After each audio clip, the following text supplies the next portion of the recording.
Não se esqueça de dar o like. O melhor amigo do meu noivo está tornando minha vida um inferno. Meu noivo tem um coração enorme, daria literalmente a camisa, as calças e o chapéu que está usando se você pedisse. Ele está em recuperação de ser uma pessoa que busca agradar os outros, e eu entendo isso porque também já fui assim. Estamos juntos há mais de 5 anos. Há alguns meses, comecei a perceber que o melhor amigo dele estava fazendo alguns comentários não tão agradáveis sobre mim. Estou tentando ser vaga, mas digamos que esse amigo é do tipo que observa quem na sala seria mais afetado por ser alvo de piadas, e então ele provoca até que a pessoa não aguente mais. Ninguém realmente o responsabiliza por isso, e, infelizmente, eu acabei me tornando o alvo favorito dele. Tentei suportar esses comentários, mas eles começaram a ficar realmente elaborados. O amigo inventava mentiras sobre mim, dizendo coisas que eu nunca disse, e uma vez ele me ligou na frente de todos os nossos amigos, meu noivo incluído, só para gritar: "Você é uma má amiga", no telefone e depois desligar. Há muito mais sobre isso que não posso compartilhar porque estou tentando ser um pouco anônima. Isso começou a afetar minha saúde mental e acabei tendo um colapso total, onde contei ao meu noivo o quanto tudo isso estava me machucando. Na primeira vez que tive esse colapso, ele disse que falaria com um amigo dele sobre menos provocações comigo. Ele então me disse que o amigo estava arrependido e que ele ficaria de olho para qualquer outro comentário e que iria me defender se isso acontecesse novamente. Algumas semanas depois, tive um segundo colapso por causa de tudo isso. A situação em si está tocando em um trauma de infância muito específico para mim, e ele admitiu que o amigo dele na verdade não pediu desculpas, ele realmente disse que sentia muito por eu ser sensível demais para entender o humor dele. Nesse ponto, eu disse ao meu noivo que minha amizade com essa pessoa tinha acabado e que eu queria zero contato a partir de agora, mesmo que isso significasse que eu teria que perder eventos e festas que eu adoraria ir. Ele concordou comigo que tudo isso estava sendo feito com a intenção de me provocar, e que mesmo que tentássemos conversar com esse amigo, ele é tão diabólico que nunca poderíamos confiar totalmente nele para não me tratar pelo menos um pouco mal. Meu noivo continuava perguntando se isso significava que ele teria que desistir do projeto em que estão trabalhando. Eu disse a ele que nunca diria que ele tinha que desistir porque sei o quanto isso significa para ele, mas, para ser honesta, o fato de que essa pessoa está me tratando tão mal a ponto de eu ter reações de estresse físico não é suficiente para que ele queira cortar esse laço me machuca muito. O fato de que isso não é um fator decisivo para ele provavelmente sempre vai doer um pouco.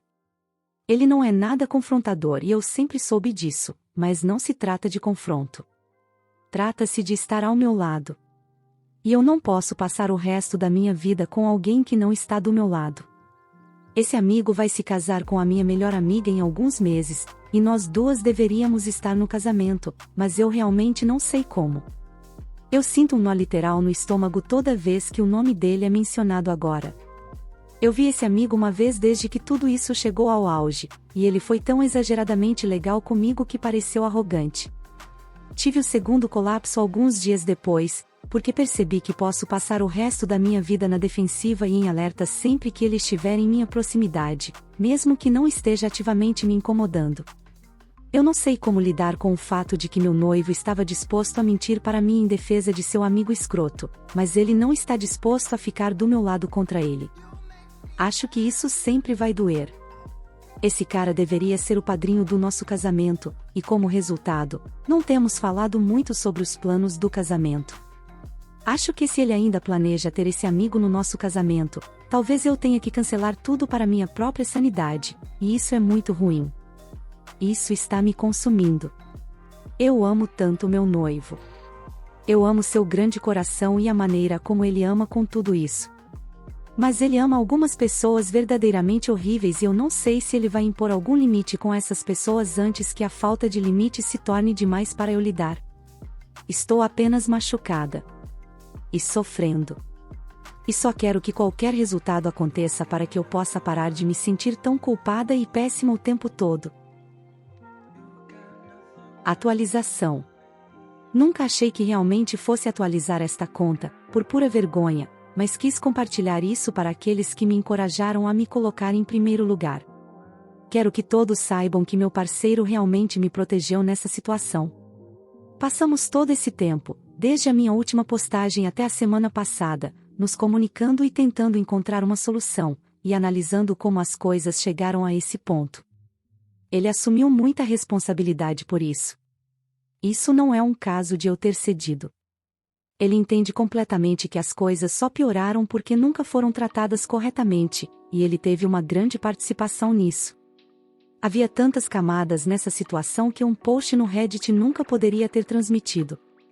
A questão principal é que estamos mais próximos do que nunca, e depois de muitas conversas, decidimos que meu parceiro enviaria uma mensagem firme, mas não agressiva, para o amigo dele, explicando os comportamentos, que eles estavam me machucando e que isso precisava parar. Ele pediu para escrever o primeiro rascunho e revisaríamos juntos para tentar aperfeiçoá-lo. Reddit, por favor, saiba que o primeiro rascunho que meu parceiro escreveu era tão exatamente o que eu precisava ler que instantaneamente nos colocou no modo nós contra o problema, quando estávamos presos em conflitos por semanas. Ele expôs tudo de forma tão clara e de maneiras que não havíamos discutido, então eu sei que veio dele. Tivemos que atenuar muitas das grandes emoções. Realmente demos o nosso melhor para que a mensagem abordasse a situação sem ser hostil. Sabíamos que a resposta seria ruim, independentemente de qualquer coisa, mas não acho que nada poderia ter nos preparado. Esse cara foi completamente destrutivo e explodiu tudo quase imediatamente. Ele insultou meu parceiro. Disse que esses eventos não aconteceram da maneira que eu alego. Exigiu que eles se encontrassem a sós com um mediador. Ele até ameaçou entrar em contato com os pais do meu parceiro para contar tudo, o que provavelmente foi o momento em que paramos de levar suas respostas a sério. Todos nós estamos quase nos nossos 30 anos. Se uma vez não fosse suficiente, ele ameaçou isso 2 vezes. Tivemos que realmente ligar para eles e avisar que ele apareceria na casa deles ainda essa semana e que não abrissem a porta. Ainda há uma boa chance de que ele tente. Nos mantivemos respeitosos durante tudo isso, o que me deixa com uma boa sensação. Não nos rebaixamos ao nível dele. Não insultamos ninguém. Pedimos respeito humano básico e, de alguma forma, isso explodiu espetacularmente. No final, ambos recebemos uma enorme mensagem de texto da minha, agora melhor amiga, apoiando completamente o homem dela e contando o lado dela da história, que é tão absurdamente distante do que realmente aconteceu que só posso rir. Estamos alternando entre chorar, ficar perplexos e simplesmente rir por causa do absurdo. Eu entrei nessa pensando que ela estava sendo manipulada, mas descobri que estava errada. Eles são o casal perfeito. Desejo a eles tudo de bom. Estou enviando uma última mensagem para eles, esclarecendo os fatos, o que meu parceiro e eu decidimos juntos que era a melhor abordagem, além de simplesmente cortar contato, antes de seguir em frente completamente. Vou deixar muito claro que isso acabou. 0 contato indefinidamente, e eu nunca vou olhar para trás. Meu parceiro e eu merecemos amigos muito melhores, e agora ambos vemos isso com muita clareza. Estou tão feliz por ter descoberto a verdadeira face da minha amiga antes de gastarmos $800 em um hotel para o casamento deles. Obrigada a todos que foram gentis. No final, não só me coloquei em primeiro lugar, mas meu parceiro também. Vamos encarar essa semana com tranquilidade, processar tudo, lamentar as amizades que um dia pensamos que seriam para sempre, e no final da semana temos uma viagem convenientemente programada para o chalé da família do meu parceiro. Acho que vamos sair dessa mais fortes, porque já estamos sentindo isso. Novamente, obrigada a quem teve algo produtivo para dizer. E já fiz as pazes com todo o resto. Acho que, se o cara fizer outra coisa absurda, talvez eu atualize, mas por enquanto, esse capítulo está encerrado e estou muito pronta para deixá-lo começar a acumular poeira. Estou me livrando da criança adotiva que minha família teve por 7 anos, e não me importo se isso me torna uma pessoa ruim. Primeiramente, por favor, guarde seu julgamento até o final. Se você ainda achar que sou uma pessoa ruim depois de ler isso, eu não vou te impedir. Sou um homem de 30 anos. Minha mãe foi uma cuidadora adotiva nos últimos 11 anos antes de falecer, e ela me fez prometer que eu assumiria esse papel quando ela morresse. Ela tinha insuficiência cardíaca, mas viveu por 7 anos após o diagnóstico. Ela tinha 2 filhos adotivos, John e Paul. John veio morar conosco quando eu tinha 19 anos e ele tinha 8, e apresentava sérios problemas de comportamento relacionados ao seu trauma. Meu mundo virou de cabeça para baixo. Mas muito rapidamente, eu passei a amá-lo. Por baixo do trauma e das dificuldades, ele era um menino incrível que eu amava de todo o coração. Agora ele tem 19 anos e ainda mora comigo. Ele acabou de terminar o ensino médio, e eu não tenho planos de mandá-lo embora até que ele esteja pronto. John e eu temos um ótimo relacionamento. Por outro lado, Paul tem 16 anos. Ele veio morar conosco quando tinha 9. Paul tem necessidades especiais severas, e por mais que eu tenha tentado, simplesmente não consigo me conectar com ele da mesma forma que fiz com John. Enquanto as necessidades comportamentais de John nunca me incomodaram, com Paul elas incomodam. Eu o acho frustrante e tenho que me lembrar de que ele está apenas no mesmo nível mental de uma criança de 3 a 4 anos e que não é justo que eu me frustre com ele. Quando minha mãe ainda estava viva, ela assumia a responsabilidade principal de cuidar de Paul, e eu a apoiava. O que era aceitável. Mas eu sabia que quando ela se fosse, eu teria dificuldades para cuidar dele sozinho. Eu não me inscrevi para fazer isso. Eu não me inscrevi para cuidar dele pelo resto da minha vida, simplesmente não me inscrevi. Minha mãe morreu há 6 meses, e eu disse a mim mesmo que iria tentar. Eu fiquei com Paul todo esse tempo, mas simplesmente não consigo lidar com ele. Não consigo. Eu disse à minha assistente social que ele precisa ser transferido até o final do mês, porque eu simplesmente não consigo administrar. Eu quero continuar sendo um cuidador adotivo, e eu amo ser um cuidador adotivo. Mas simplesmente não consigo atender às suas necessidades, e era diferente quando minha mãe ainda estava viva. Eu me sinto tão culpado porque fiz uma promessa à minha mãe de que cuidaria dele até que ele tivesse pelo menos 18 anos. Mas estou criando ressentimento por ele e isso não é justo com ele. Ele merece ter alguém que o ame e cuide dele de maneiras que eu simplesmente não consigo. Então, sim. Me chame de egoísta, me chame de escória. O que for. Eu mereço. Você já procurou programas estaduais que poderiam ajudar com a contratação de uma enfermeira ou cuidador especializado em necessidades especiais para ajudar a aliviar o peso? Deslocar Paul pode machucá-lo ainda mais, e ele pode estar procurando em você algum apoio. Procure alguns programas para ajudar e veja o que eles dizem. Se você precisar mover Paul, certifique-se de poder discutir isso com ele. Com ele tendo a mentalidade de uma criança de 3 a 4 anos, isso pode causar um dano real a ele se você não for cuidadoso. Minhas condolências e boa sorte. Eu tentei de tudo, todos os recursos e suportes possíveis. Quando ele está na escola, não é tão ruim. Ele tem transporte de ida e volta para a escola todos os dias e tem um cuidador que vem e o leva para sair por 5 horas toda semana. Além disso, eu tenho 2 dias por mês em que ele é enviado para outro cuidador adotivo para que eu possa ter um tempo de paz. Mas mesmo com o apoio, não consigo lidar com isso, me sinto culpado por desistir, mas honestamente tentei o meu melhor. Isso não significa que vou cortá-lo completamente, ainda irei visitá-lo de vez em quando. Mas eu não consigo atender às suas necessidades e realmente tentei. Ele respondeu comentários sobre Paul. Não se preocupe, ele já tem um lugar para ele em um lar residencial. Não sei se o sistema é diferente em diferentes países, mas aqui, dar um aviso sobre uma transferência não é visto como o fim do seu tempo como cuidador adotivo. E eu não tive que justificar além de eu simplesmente não consigo lidar, felizmente.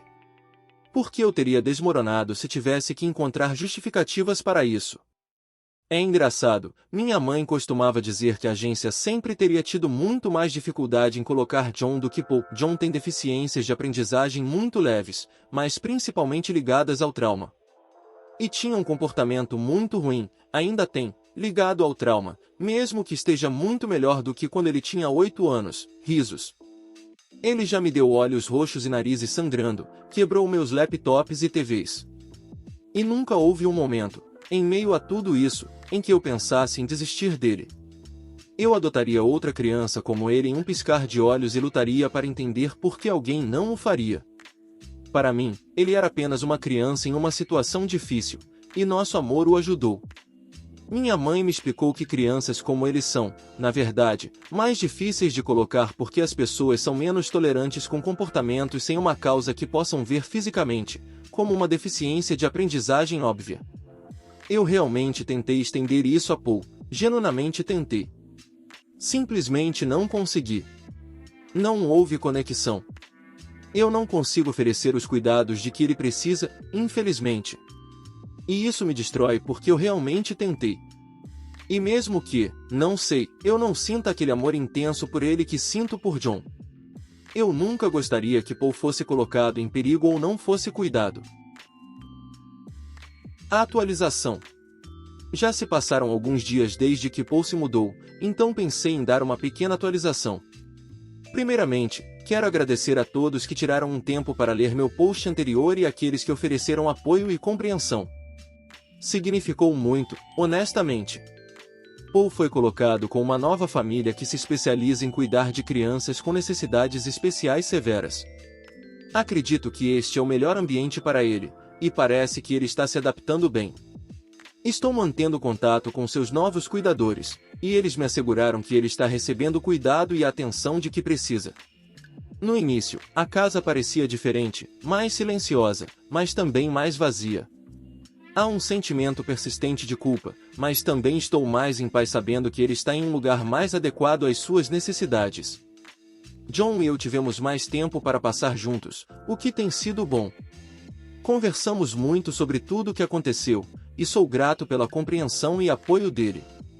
Também comecei a ver um terapeuta para ajudar a lidar com a culpa que tenho sentido e para me ajudar a processar o luto. Ontem, minha agência entrou em contato dizendo que eles têm 2 meninos pequenos precisando de acolhimento para um período de curta duração. Eles disseram inicialmente 6 semanas, mas pode ser estendido. Eles vêm amanhã, e estou animado. Eles têm 9 e 11 anos e estão vindo diretamente de suas famílias biológicas. Esta será minha primeira colocação adequada, então eu estaria mentindo se dissesse que não estou um pouco ansioso. Obrigado mais uma vez a todos que se manifestaram. Muito obrigado por assistir, comente sobre as histórias, compartilhe para um amigo e confira esse próximo vídeo. Uma boa tarde pessoal.